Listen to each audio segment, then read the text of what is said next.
السلام علیکم ورحمۃ اللہ وبرکاتہ۔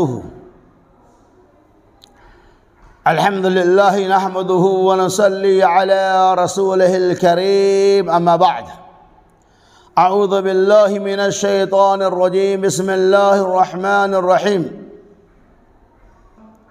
لا تبدیل لکلمات اللہ ذالک هو الفوز العظیم۔ سورہ یونس پارہ نمبر 11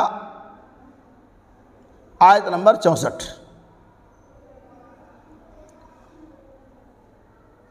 محترم سامعین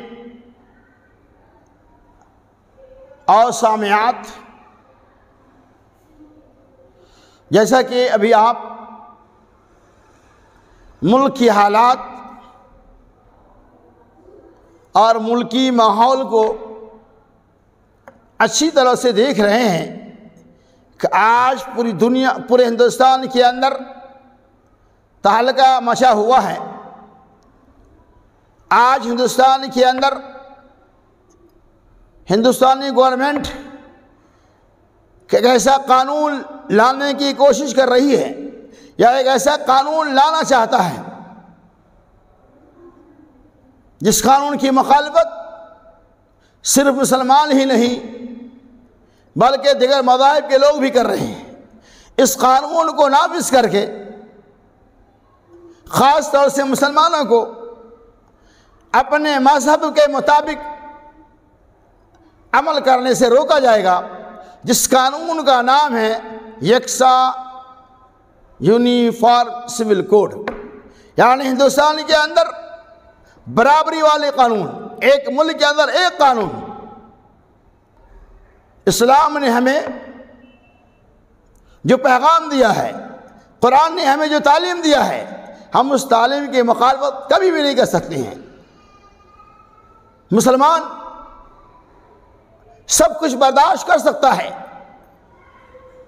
لیکن شریعت کے اندر تبدیلی، قرآن کے اندر چینجنگ، اس چیز کو مسلمان کبھی بھی قبول نہیں کر سکتا۔ یہ ملک آزاد ہے، اس ملک کے اندر ملکی قانون کے مطابق ہر ایک شخص کو مکمل اختیار ہے کہ وہ اپنے مذہب کے مطابق، اپنے دھرم کے مطابق عمل کر سکتا ہے۔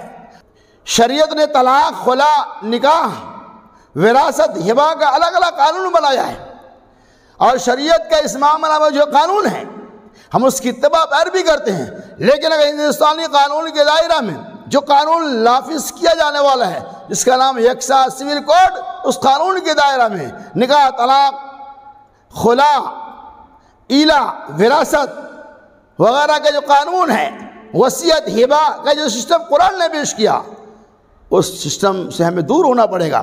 طلاق کے بعد جو اس کی مدت ہے اس کا خاتمہ کیا جائے گا، خلا کے بعد جو مدت ہے اس کو ختم کر دیا جائے گا، اور وراثت کا جو شرعی قانون ہے اس کے اندر بھی چینجنگ کر دی جائیں گی، اور وراثت ہبہ کا جو معاملہ ہے اسے بھی بدل دیا جائے گا۔ اس طرح سے جو شریعت کا قانون ہے یکساں سول کوڈ کے دائرہ میں رہ کر ان تمام قانون سے ہمیں، ان تمام شرعی اصول سے ہمیں ہاتھ دھونا پڑے گا۔ اس لیے اس چیز کو ایسا کرنا گویا کہ شریعت کے اندر تبدیلی کرنا ہے، شریعت کے اندر چینجنگ کرنا ہے، اور مسلمان اس بات کو برداشت نہیں کر سکتا۔ قرآن نے کہا لَهُمُ الْبُشْرَىٰ فِي الدُّنْيَا وَالْآخِرَةِ، اس آدمی کے لیے دنیا میں بھی اور آخرت میں بشارت ہے۔ لا تبدیل لکلمات اللہ، اللہ کے کلمات کے اندر، اللہ کی باتوں میں چینجنگ نہیں ہو سکتا۔ لا تبدیل لکلمات اللہ ذالک هو الفوز العظیم، اور یہ بہت بڑی کامیابی ہے۔ قرآن نے جو اعلان کیا لا تبدیل لکلمات اللہ، اللہ کی کلمات کے اندر، اللہ کی باتوں کے اندر، اللہ کے احکامات کے اندر، اس شریعت کے اندر کوئی تبدیلی نہیں ہو سکتی، اور یہی بہت بڑی کامیابی ہے۔ کیا مسلمان اس بات کو برداشت کر سکتا ہے کہ قرآن نے جو اصول و ضابطہ دیا اس سے ہم الگ ہو جائے؟ ایسا نہیں ہو سکتا ہے۔ اللہ تبارک و تعالی نے فرما دیا لا تبدیل لکلمات اللہ، اللہ کی باتوں میں تبدیلی نہیں ہو سکتی ہے۔